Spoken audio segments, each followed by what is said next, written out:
अपने आप को लोगों से दूर रखो, सबसे ताकतवर हो जाओगे। अपनी जिंदगी की कीमत को समझो, ऐसा गौतम बुद्ध ने कई सालों पहले अपने शिष्यों से क्यों कहा था। चलिए जानते हैं। एक कहानी के माध्यम से, तो बिना देर किए चलिए उस कहानी की शुरुआत करते हैं। जिंदगी की कीमत क्या है। हम में से बहुत से लोग अपनी जिंदगी की वैल्यू नहीं समझते और अपने जीवन को ऐसी चीजों में बर्बाद कर देते हैं जिनसे हमारा नुकसान ही होता है। कुछ लोग अपनी जिंदगी शराब के पीछे बर्बाद कर देते हैं, तो कुछ लड़कियों के चक्कर में, और कुछ अपनी सारी जिंदगी पैसा पैसा करके बर्बाद कर देते हैं। आज की इस कहानी के जरिए आप जानेंगे कि हमारी जिंदगी कितनी कीमती है और हमें अपनी इस कीमती जिंदगी को किस तरह जीना चाहिए।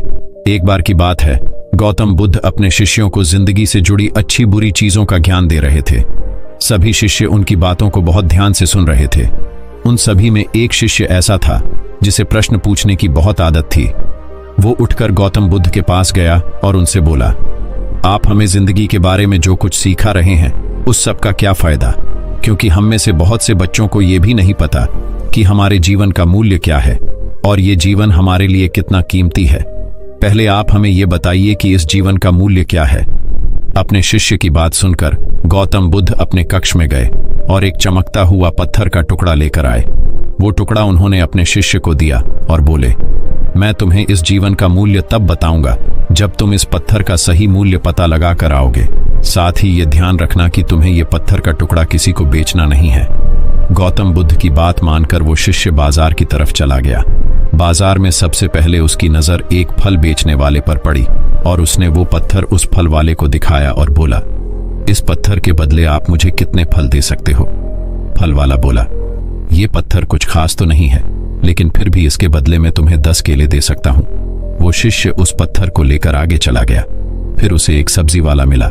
शिष्य ने उस सब्जी वाले से उस पत्थर की कीमत पूछी। सब्जी वाले ने उस पत्थर को ध्यान से देखा और बोला, इस पत्थर की कीमत के बदले में तुम्हें ज्यादा से ज्यादा एक बोरी भरकर सब्जियां दे सकता हूं। इसके बाद वो शिष्य उस पत्थर को लेकर एक सोने के व्यापारी के पास गया। उस पत्थर के टुकड़े की चमक देखते ही उस सुनार ने उसकी कीमत 100 सोने के सिक्के लगाई। शिष्य ने वो टुकड़ा बेचने से मना किया तो वो सुनार उसके बदले 200 सोने के सिक्के देने को भी राजी हो गया, लेकिन शिष्य ने वो पत्थर नहीं बेचा। इसके बाद वो शिष्य एक हीरों के व्यापारी के पास गया और उनके सामने उसने वो पत्थर के टुकड़े को रख दिया। उस पत्थर को देखते ही हीरों के व्यापारी ने एक साफ कपड़ा बिछाया, उस पत्थर को उसके ऊपर रखा, फिर उसकी परिक्रमा की और हाथ जोड़कर उस पत्थर को कपड़े में लपेटते हुए वो बोला, तुम जिसे मामूली पत्थर समझकर उसकी कीमत पूछ रहे हो, असल में ये एक बेशकीमती रूबी है। ऐसा रूबी हर किसी को नहीं मिलता। मैं अगर अपना सब कुछ बेच भी दूं तो भी इसकी कीमत नहीं चुका सकता। उस व्यापारी की बातें सुनकर वो शिष्य हैरान हो गया। वो दौड़ा दौड़ा सीधा बुद्ध के पास आया और उन्हें उसने जो कुछ भी बाजार में हुआ वो सब बताया। उसकी अचरज भरी बातें सुनकर गौतम बुद्ध बोले, तुम्हारे सवाल का जवाब इस रूबी की कीमत में ही छिपा है। हमारा जीवन भी एक रूबी है, रूबी की तरह ये भी बेशकीमती है, लेकिन हम इस बात को हमेशा नजरअंदाज करते हैं और अपने जीवन का मूल्य नहीं समझते। हम दूसरों को देखकर और उनके जैसा जीवन जीने की कोशिश में अपने जीवन की कीमत को कम कर देते हैं। हम ये सोचते हैं कि हमारी जिंदगी की कीमत वही है जो दूसरे हमें बताते हैं, लेकिन ये बात हमेशा ध्यान रखना कि सामने वाला अपनी हैसियत, बुद्धि और अपनी समझ के हिसाब से तुम्हारी कीमत लगाता है। तो दोस्तों, इस कहानी से हमें क्या सीख मिली, चलिए जानते हैं। जिंदगी सिर्फ एक बार मिलती है, इसलिए इसको बर्बाद ना करें। अपनी जिंदगी को उतना ही कीमती समझे जितना कीमती आप अपने बैंक में रखें, रुपयों को समझते हैं। आज के समय में लोग अपनी जिंदगी से ज्यादा कीमती प्यार, पैसों और दिखावे से भरी चीजों को समझते हैं। प्यार के चक्कर में लोग सुसाइड कर लेते हैं। पैसों के चक्कर में ऐसा काम करने लग जाते हैं जिससे उनकी जिंदगी बर्बाद हो जाती है। नाम कमाने के चक्कर में उल्टे सीधे काम करने लग जाते हैं। हमेशा याद रखें कि दिखावा करना जरूरी नहीं है। प्यार दोबारा मिल सकता है, पैसा फिर कमाया जा सकता है, लेकिन जिंदगी को फिर से पाया नहीं जा सकता। इसलिए अपनी इस बेशकीमती जिंदगी को अच्छे से जिएं, हर पल का आनंद लें। कभी ये ना सोचें कि आप इस दुनिया में किसी काम के नहीं हैं, न कभी ये सोचें कि आपकी जिंदगी व्यर्थ है। आपके होने या ना होने से कुछ फर्क नहीं पड़ता। जब भी ऐसे नेगेटिव विचार आपके मन में आए तो खुद को बस ये याद दिलाएं कि जीवन एक रूबी है और ये बेशकीमती है। तो चलिए दोस्तों, अब हम जानते हैं जीवन से सारी परेशानी रहस्यमयी तरीके से कैसे दूर करें। उसे जानने के लिए हम आपको गौतम बुद्ध की दूसरी कहानी सुनाएंगे। तो बिना देर किए उस कहानी की शुरुआत करते हैं दोस्तों। ये कहानी आपकी जिंदगी बदल देगी, इसीलिए इस कहानी को पूरा सुने। बुद्ध कहते हैं, मन और शरीर दोनों के लिए स्वास्थ्य का रहस्य है। अतीत पर शोक मत करो, ना ही भविष्य की चिंता करो, बल्कि बुद्धिमानी और ईमानदारी से वर्तमान में जियो। लेकिन हम कितना वर्तमान में जीते हैं, जी ही नहीं सकते।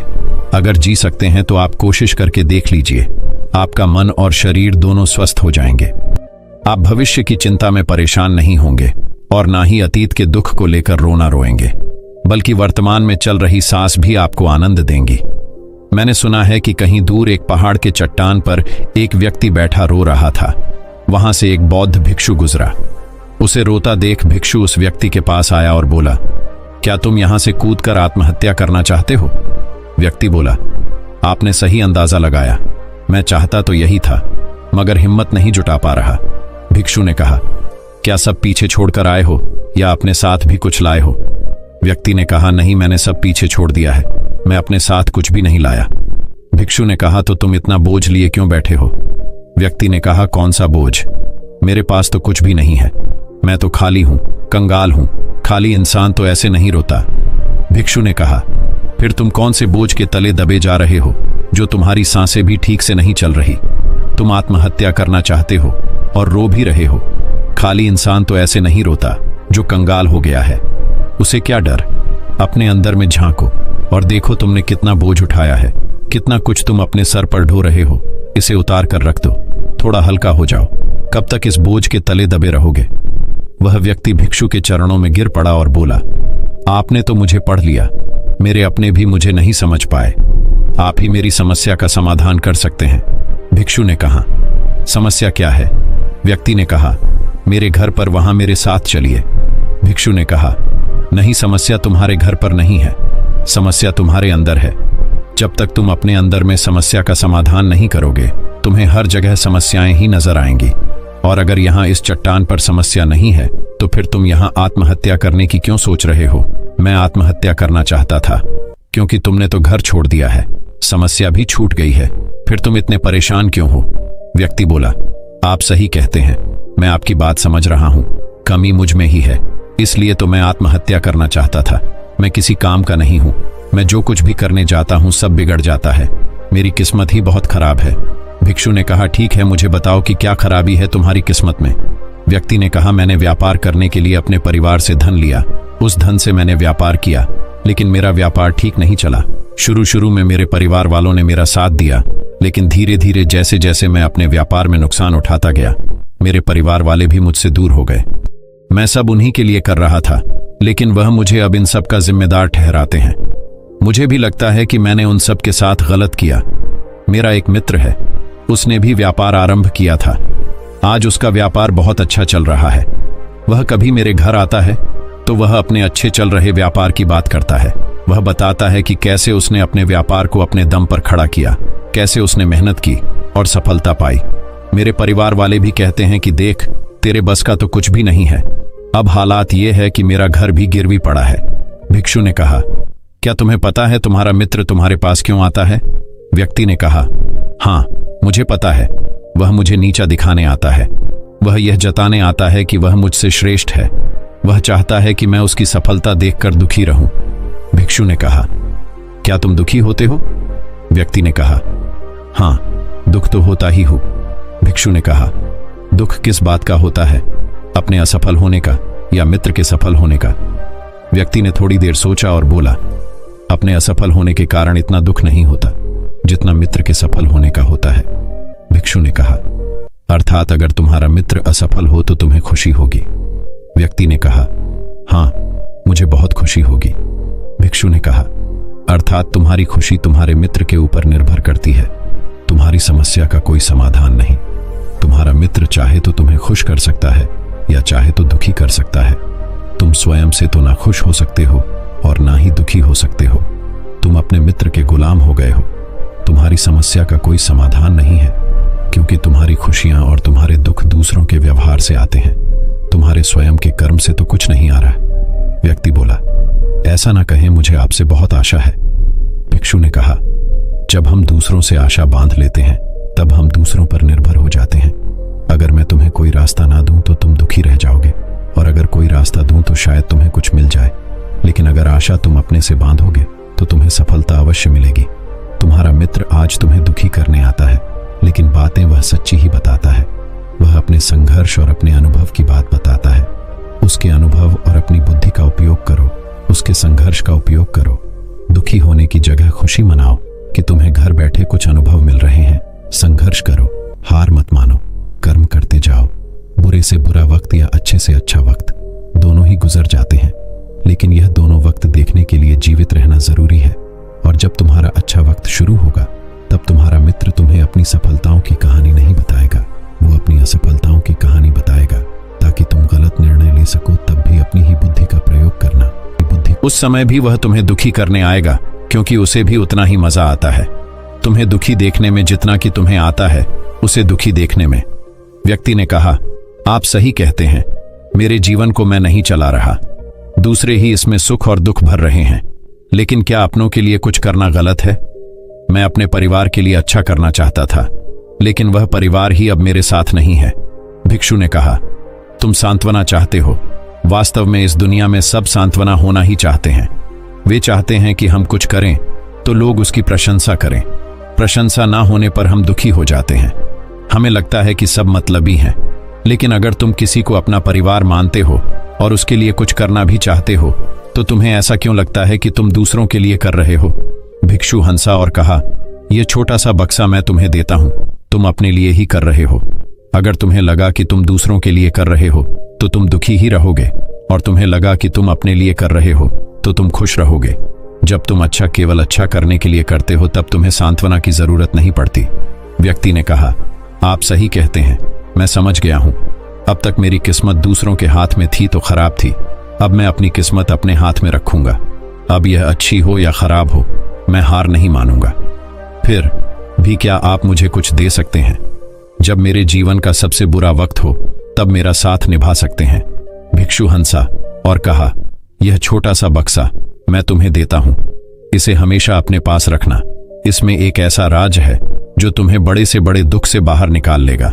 लेकिन इसे तभी खोलना जब तुम्हारी जिंदगी में कोई राह ना रह जाए और तुम्हें लगे कि सब व्यर्थ है, मेरी बातें भी व्यर्थ हैं, यह दुनिया व्यर्थ है, यहां रहना भी व्यर्थ है।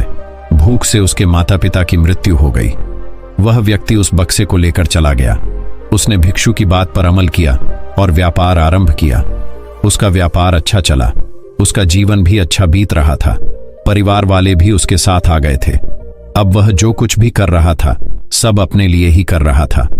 भूतकाल का रोना भी वह छोड़ चुका था, भविष्यकाल की चिंता भी वह नहीं करता था। वर्तमान को सुधारने में लगा रहता था।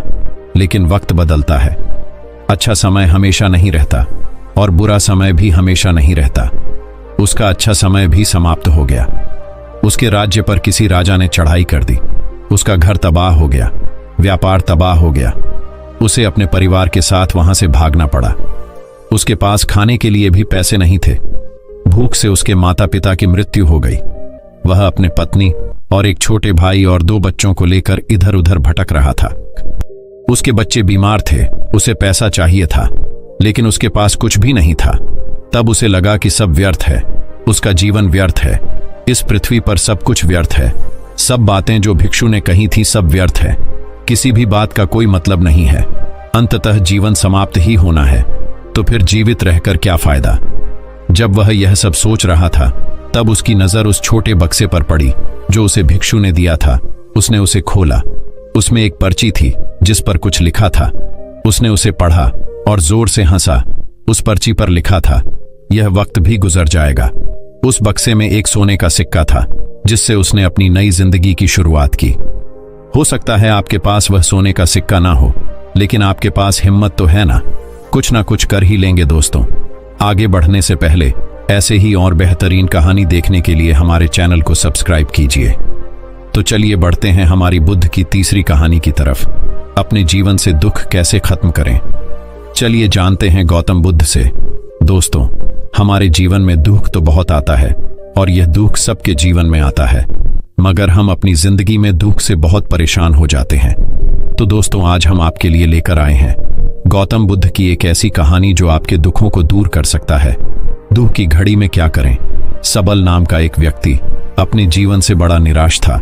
उसकी निराशा का कारण यह था कि वह अभी तक कुछ नहीं करता था। उसके घर वाले उसे दूसरों का उदाहरण देकर ताने मारते थे कि वह सब तो कामयाब हो गए और तू यही का यही है।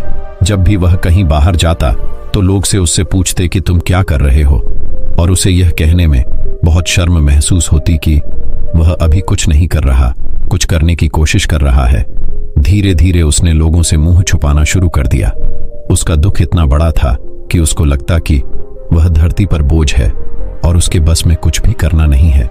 वह कुछ कर ही नहीं सकता तो वह जीकर क्या करेगा। उसे मर जाना चाहिए। वह अकेले में बैठकर रोता और भगवान को दोष देता।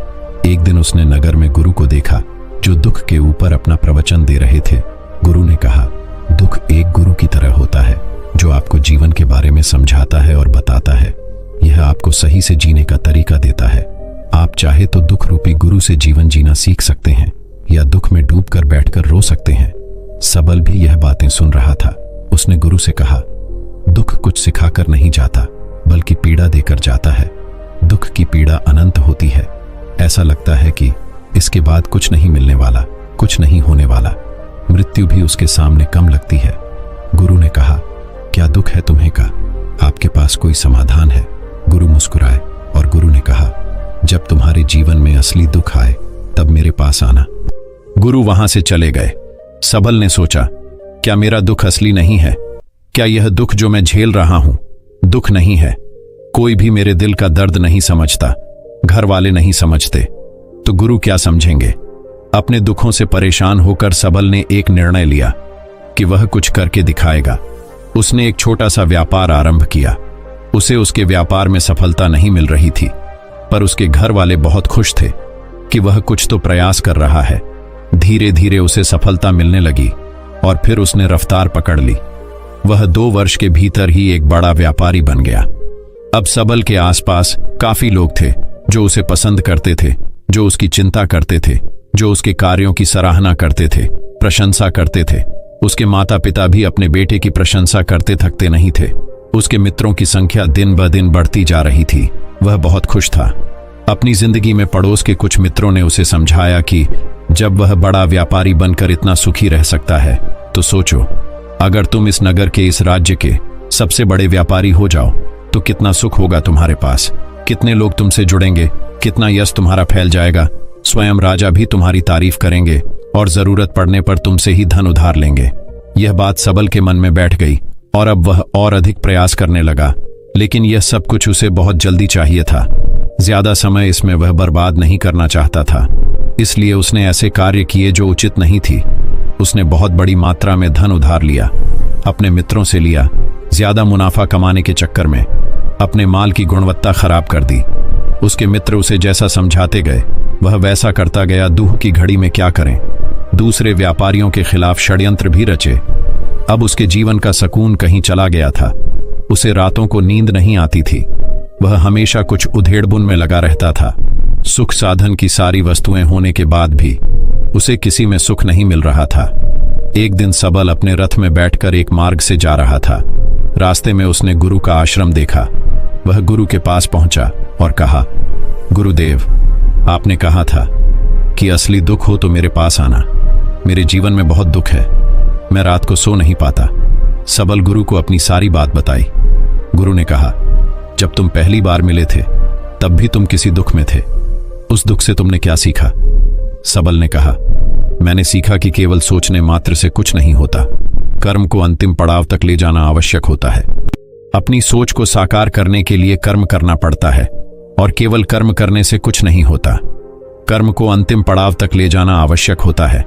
चाहे रास्ते में कितनी भी बाधाएं आए, कितनी भी निराशा आए, चाहे ऐसा क्यों ना लगे कि अब कुछ नहीं होगा, तब भी यह मानकर कि जो कार्य मैं कर रहा हूं मैं इसमें सफल होकर ही रहूंगा। कर्म करना चाहिए। लोग केवल सफल व्यक्ति को ही महत्व देते हैं, बाकी सब चाहे कोई कितना भी अच्छा क्यों ना हो, इस दुनिया के लिए वो बोझ ही कहलाता है। गुरु मुस्कुराए और गुरु ने कहा, जब तुम्हारी जीवन में असली दुख आए तब मेरे पास आना, मैं उसका समाधान अवश्य करूंगा। सबल ने गुरु को एक घड़ा भेंट किया जो सोने के सिक्कों से भरा था। घड़े को देखकर गुरु ने कहा, इस घड़े को वहां उस पेड़ के नीचे गड्ढा खोदकर दबा दो, यह मेरे किसी काम का नहीं। सबल ने ऐसा ही किया और वहां से चला गया। धीरे धीरे सबल को व्यापार में घाटा होने लगा। उसकी धन संपदा धीरे धीरे घटने लगी और एक समय ऐसा आया जब उसके ऊपर बहुत कर्जा हो गया, पर वह निश्चिंत था क्योंकि कर्जा उसके मित्रों द्वारा ही उसे दिया गया था।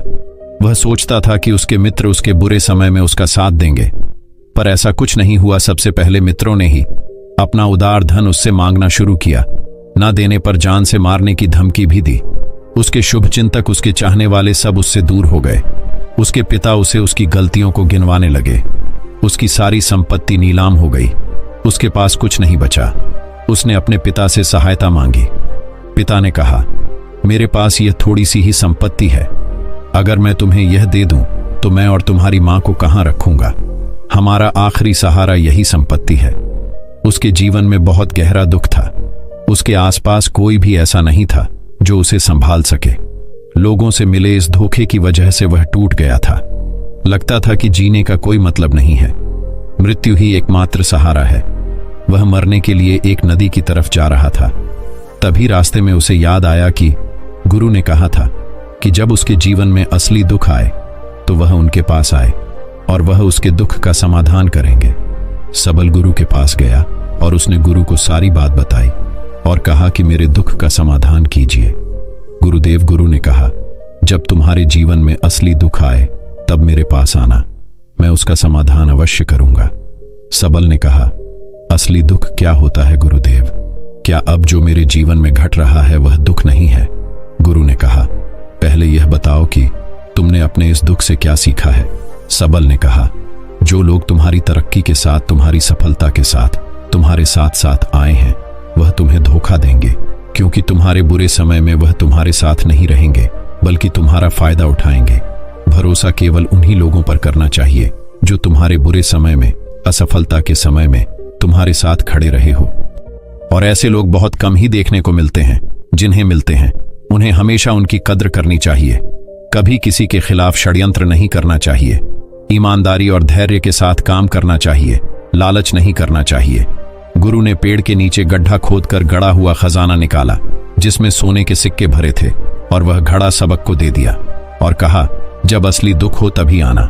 सबल ने गुरु को प्रणाम किया, धन्यवाद दिया और वह घड़ा लेकर चला गया। उस धन से उसने दोबारा व्यापार शुरू किया और अब वह छोटा सा व्यापारी बनकर भी खुश था और ईमानदारी से काम करते करते वह एक बड़ा व्यापारी भी बन गया। हालांकि इसमें उसे अब कुछ समय लगा, लेकिन अब वह खुश था। उसका जीवन खुशियों से भरा था। लेकिन आप कितने ही अच्छे हैं, कितना ही अच्छा काम करते हो, दान करते हो, पुण्य करते हो, लोगों की मदद करते हो, जीवन में दुख सबके आता है। तो सबल के जीवन में भी दुख आया। उसके माता पिता की मृत्यु हो गई। वह दोनों एक ही दिन मृत्यु को प्राप्त हो गए। सबल अपने माता पिता से बहुत प्रेम करता था, इसलिए उसे बहुत गहरा आघात लगा। वह उन्हें शमशान ले गया। वहां पर उनकी अंतिम क्रिया की गई। सबल ने उन्हें चिता में जलते हुए देखा। उसका मन बेचैन हो गया। उसके मन में हजारों सवाल खड़े हो गए। वह घर वापस आया तो उसने अपने माता पिता की संपत्ति को देखा जिसके लिए वह हमेशा लड़ते रहते थे। आज वह लावारिस पड़ी थी। उसकी देखरेख करने वाले, उसके लिए लड़ने वाले चले गए थे। उसके पिता ने जो भी इकट्ठा किया था सब यही रखा था। एक दिन पहले तक भी वह अपनी संपत्ति के लिए किसी से भी लड़ने के लिए तैयार थे, पर आज नहीं। उसका मन बहुत बेचैन हो रहा था। उसे लग रहा था जैसे कुछ खाली है, कुछ अकेलापन है, कुछ डर है, कुछ है जो समझ नहीं आ रहा। इसलिए वह गुरु के पास पहुंचा। गुरु ने सबल को देखते ही कहा, क्या कोई दुख है? सबल ने कहा, जीवन में वैसे तो कोई दुख नहीं है गुरुदेव, सब ठीक है, सब सुख है, पर आज मेरे माता पिता की मृत्यु हो गई और मेरा मन बहुत दुखी है। गुरु ने कहा, इसमें दुखी होने वाली क्या बात है? एक दिन सबके प्रियजनों को मर जाना है। जीवित तो यहाँ कोई ना रहा और ना कोई रहेगा। तुम भी एक दिन मर जाओगे। हो सकता है कल, या कहो आज, या कहो तो अभी तुम मर सकते हो। सबल ने कहा, गुरुदेव आप यह क्या कह रहे हैं? मैं भी मर जाऊंगा, पर अभी तो मैं जवान हूं। गुरु ने कहा, इस प्यारे से भ्रम में तो सब जीते हैं कि मृत्यु बूढ़ों को आती है, जबकि उनके सामने ही जवान मर जाते हैं, बच्चे भी मर जाते हैं। मृत्यु को किसी की उम्र से कोई लेना देना नहीं है। गुरु के मुख से यह बातें सुनकर सबल वहां से चुपचाप चला गया, पर उसका मन जैसे बेचैन हो गया था। वह कुछ खालीपन सा महसूस कर रहा था। दिन रात वह अपने बारे में ही सोचता रहता कि वह क्या कर रहा है, वह क्या है, क्यों है, कैसे हैं, हम क्या हैं, हम करने क्या आए हैं, क्या बस चीजों का उपभोग करना है और मर जाना है। उसे कोई जवाब नहीं मिल रहा था और उसका दुख बढ़ता ही जा रहा था। कुछ दिन बाद वह वापस गुरु के पास पहुंचा और गुरु को सारी बात बताई।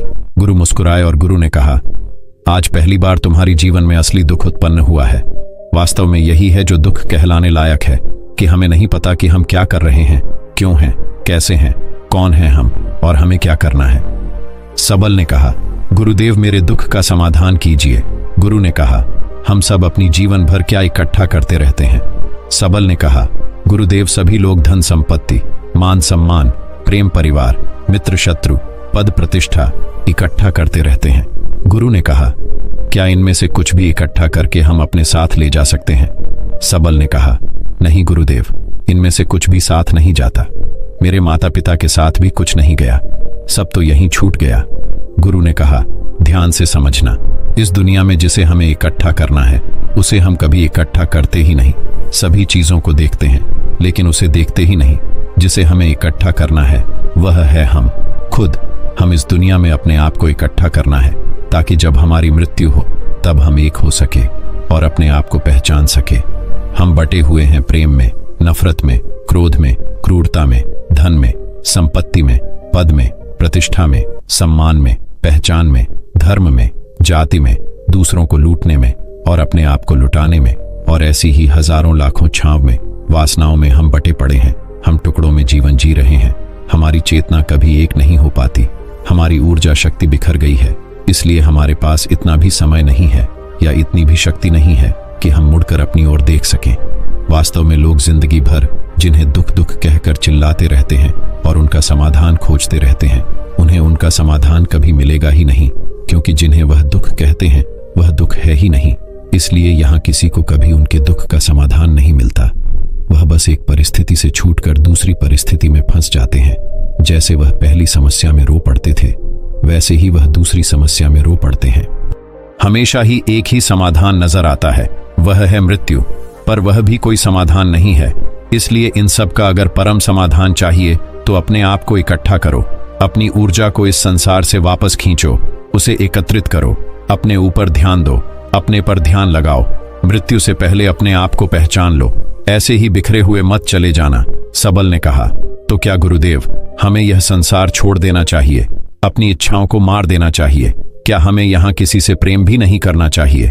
गुरु ने कहा, तुमसे इच्छाएं, कामनाएं और वासना ऐसी ही निकलती है जैसे पहाड़ से कोई पत्थर गिर रहा हो, जिस पर पहाड़ का कोई नियंत्रण नहीं है सिवाय देखने के और परेशान होने के और कुछ खोने के। जब तुम एकत्रित हो जाते हो तब जो भी तुम करते हो सब नियंत्रण में रहता है, तब इच्छाएं भी तुम्हारी इच्छा से निकलती है। सबल ने कहा, गुरुदेव आपने मेरे सच्चे दुख का निवारण कर दिया है, आपका बहुत धन्यवाद। अब मैं अपने आप को एकत्रित करूंगा गुरुदेव। मानव शरीर में बहुत ऊर्जा है, बहुत शक्ति है, पर यह बेकार की चीजों में बटकर रह गई है, व्यर्थ की चीजों में लगी रहती है। ये ऐसे ही है जैसे एक शक्तिशाली मशीन किसी बच्चे के हाथ में दे दी गई हो। जैसे आपने कभी देखा होगा, बच्चे कभी कभी बाइक पर या कार में बैठकर उसे चलाने का नाटक करते हैं, क्योंकि उन्हें इतना ही पता है। ऐसे ही हम शरीर को चला रहे हैं। इसकी सही शक्ति का इस्तेमाल तो हम कभी कर ही नहीं पाते। खुद को एकत्रित करने का मतलब यह नहीं होता कि हम संसार छोड़ दें, सन्यासी हो जाएं, या झोला उठाकर कहीं चले जाएं, या अपने लिए या अपने बच्चों के लिए धन संपत्ति ना इकट्ठा करें।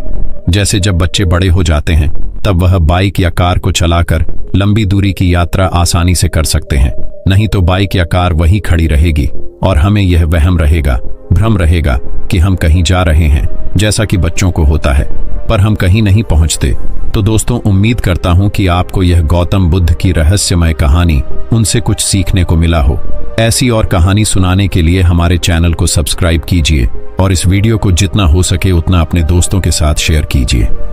तो दोस्तों, आपका वीडियो देखने के लिए दिल से बहुत बहुत धन्यवाद। नमो बुद्ध। अपने आप